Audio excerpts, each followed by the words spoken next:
Welcome to the second hour of This Morning. Here are today's headlines. Justice Minister Park Bum-gye stated he did not look into the possibilities of suspending former President Park Geun-hye from execution of her prison term. Due to health conditions, Park went to the hospital 2 times last month while she was in prison. In fact, there were growing concerns about her release. However, she will not be suspended from sentence, and both former President Park and Lee Myung-bak will not be offered a special pardon by the Moon administration this year.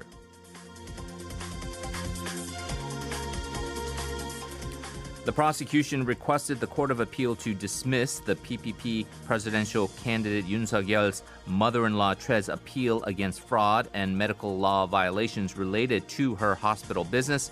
The prosecution claimed there was sufficient evidence and there was no reason for Tre to submit an appeal. They also asked to maintain her 3-year sentence in prison.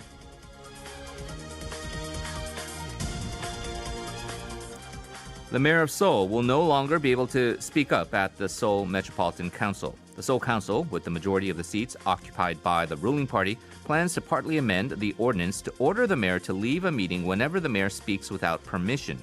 However, the city of Seoul strongly opposed it, saying this was an authoritarian move. The amendment is a slight addition to the current ordinance, which allows the chairperson to stop and order the counter-chairperson to leave the meeting when speaking without permission. The move comes as Seoul Mayor Oh Se-hoon was asked to exit the room when it was not his turn to speak up.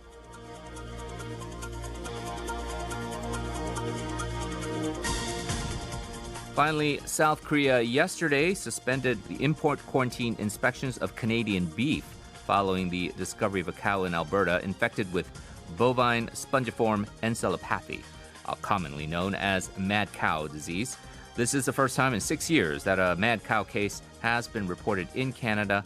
This year's Canadian beef imports account for 2.6% of the total beef imports into the country.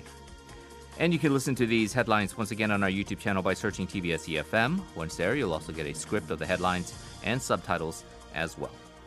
Coming up next, discussion on sexual abuse in the military, followed by an analysis on the report of the killings under Kim Jong-un and North Korea's response to international pressure.